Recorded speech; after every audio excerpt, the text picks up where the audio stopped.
Hey everyone, welcome to Course in Miracles. We are doing lesson 47 today. God is the strength in which I trust. If you are trusting in your own strength, you have every reason to be apprehensive, anxious, and fearful. What can you predict or control? What is there in you that can be counted on? What would give you the ability to be aware of all the facets of any problem and to resolve them in such a way that only good can come from it? What is there in you that gives you the recognition of the right solution and the guarantee that it will be accomplished? Of yourself, you can do none of these things. To believe that you can is to put your trust where trust is unwarranted and to justify fear, anxiety, depression, and sorrow. Who can put his faith in weakness and feel safe? Yet who can put his faith in strength and feel weak? God is your safety in every circumstance. His voice speaks for him in all situations and in every aspect of all situations, telling you exactly what to do to call upon his strength and his protection. There are no exceptions because God has no exceptions. And the voice which speaks for him thinks as he does. Today, we will try to reach past your own weakness to the source of real strength. 4 5-minute practices are necessary today, and longer and more frequent ones are urged. Close your eyes and begin as usual by repeating the idea for the day. Then spend a minute or two in searching for situations in your life which you've invested with fear, dismissing each one by telling yourself, God is the strength in which I trust. Now, try to slip past all concerns related to your own sense of inadequacy. It's obvious that any situation that causes you concern is associated with feelings of inadequacy, for otherwise you would believe that you could deal with the situation successfully. It is not by trusting yourself that you will gain confidence, but the strength of God in you is successful in all things. The recognition of your own frailty is a necessary step in the correction of your errors, but it's hardly a sufficient one in giving you the confidence in which you need and to which you are entitled. You must also gain an awareness that confidence in your real strength is fully justified in every aspect and in all circumstances. In the latter phase of the practice period, try to reach down into your mind to a place of real safety. You will recognize that you have reached it if you feel a sense of deep peace, however briefly. Let go all the trivial things that can churn and bubble on the surface of your mind and reach down and below them to the kingdom of heaven. There is a place in you where there is perfect peace. There is a place in you where nothing is impossible. There is a place in you where the strength of God abides. During the day, repeat the idea often. Use it as your answer to any disturbance. Remember that the peace in you is your right because you are giving your trust to the strength of God. And that's lesson 47. God is the strength in which I trust. If you are listening to all of this, oftentimes we are faced with situations and they seem absolutely insurmountable. And we think that we have to climb those mountains all by ourselves. And so if we face our little body with an entire mountain, it can be insurmountable. But we can only see the first few steps of that mountain. If we give our issues to God, good morning, Joy, if we allow that strength that is within us, the strength that is God, which is love. So if we allow love to take control of any situation, the bigger picture is seen and we are given the information we need at the time to work through things. It doesn't mean we're going to understand the entire big picture of everything. We're not going to know how these things are aligned. We're not going to know what's coming around the corner, but we know through the strength of God that we can handle anything that comes. It doesn't guarantee the picture of uh, bliss as we might think it in our head, but there can be a level of peace that pervades and permeates any situation, even unto death and loss of whatever kind it happens to be. We can have great peace through our tragedy. It doesn't mean that we are going to not be impacted by things. But there is that resolve within us. There is that strength that allows us to know that no matter what the outcome is, everything's going to be okay. That is the strength to see through our life. And as we look back on life, we will understand that it was those moments that seemed like the mountain was bigger than we could ever imagine and insurmountable, that we were growing the most, because it was the moments that we took that faith in God, in His strength, and we gave it all to God. And those are the moments that we climb to the highest. So allow yourself today to just place that faith in God, in God's strength. And when it talks about going down into that strength, remember that as we meditate, we work to go to the center of our being. And so, like going to the center of the earth, we want to bring our awareness to that central place. And sometimes what it means is I often envision going into an elevator in the top of my head and taking it down to like the center of my chest, where my heart of heart lies.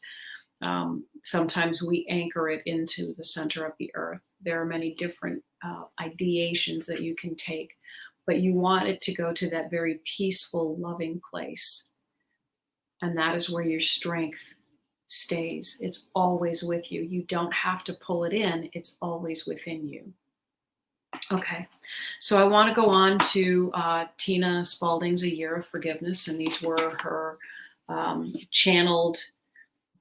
channelings from 2019, I believe it was. So lesson 47 again, God is the strength in which I trust. You are blessed beings indeed. I am that one that you know as Jesus. We thank you for joining us today. We truly thank you for joining us today. You do not understand how much joy it brings us on the other side of the veil to see the transformation that comes to the minds doing this work. You begin to have little snippets of peace. You can see where you create negative fantasies and how they cause you to become cynical, depressed, or sad. You see the part you play with the untrained mind, the mind aligned with the ego. You understand what your mind is up to, and you get excited at the possibility of a different future than the one you have anticipated.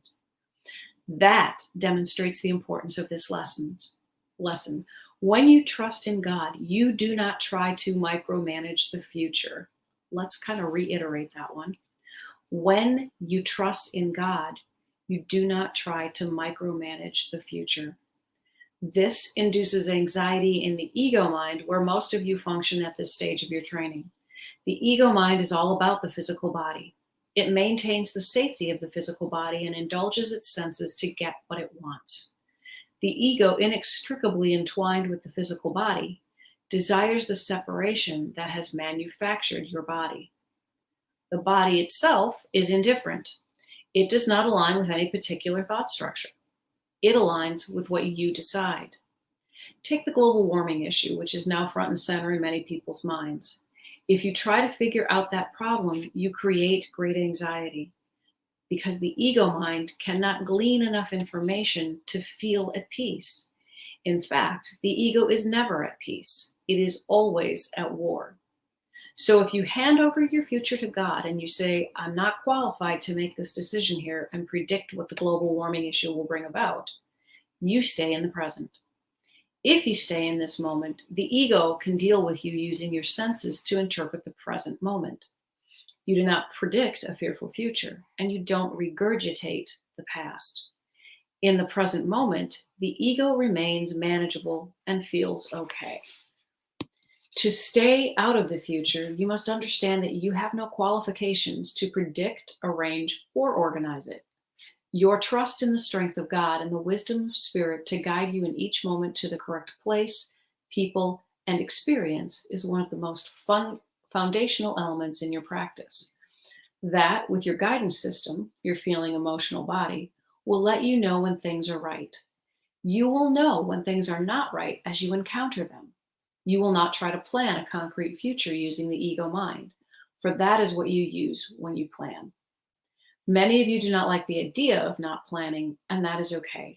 You are taught to plan and schedule your world. Your current reality depends on you showing up at certain times to do certain things. But remember, this is a training program. Things slowly shift as you shift your consciousness. You do not have to understand or believe in what you study right now. Just have the willingness to entertain these concepts and the idea of another way to guide your path through this incarnation. These lessons introduce those ideas to your mind, and your mind probably does not like them, but that is okay. You only have to participate in them for several minutes each day. You can carry on with your normal life in the other 23 hours or so. I am that one that you know as Jesus. You are in safe hands. You are guided and loved, and you will be shown what you need to do. We will speak to you again tomorrow. Wow. So much like talking to a close friend in that channeling today. That's pretty amazing. It's incredible to understand that if we stay in the present moment, and we talk a lot about mindfulness and in a lot of different trainings and being in the present moment, but we often question what that means for the ego. And so if we stay in the present moment, our ego is manageable. Our ego, if we stay in the present moment, will be dealing with what our senses are taking in. If we allow ourselves to, as the book said, regurgitate the past or try and predict and organize the future, we're going to really muddle things up. And so allow yourself to, again, rein yourself back in, pull yourself back in when you have the awareness that you are looking at the past, either with nostalgia or with pain. Bring yourself back to the present, and you can kind of say, but that's not where I am now.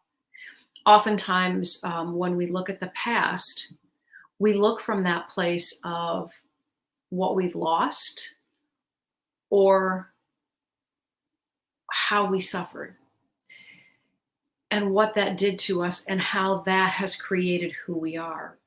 But we get to realize that who we are right now is our choice and our decision. And the past no longer has any power over us if we choose to do things differently. Doesn't mean you're not going to have to work on that right now, because that's how we've set ourselves up. But again, remember that you have that strength within you to change how you are responding to your past. And by changing how you respond to your past in the present moment, you are taking that strength and you are building a new future. You don't have to know what that future is. You have to focus on the intention of that love and that light that you seek. I believe I will close with that today. So as you go through your day, repeat often, God is the strength in which I trust. We can't always trust in people. We can't always trust that the day will be the way that we want it. We can't trust what's going to happen, but we can always trust in God to get us through whatever we face today. I hope that brings you a wonderful blessing today, and I hope you have a spectacular day. Take care, guys. Bye.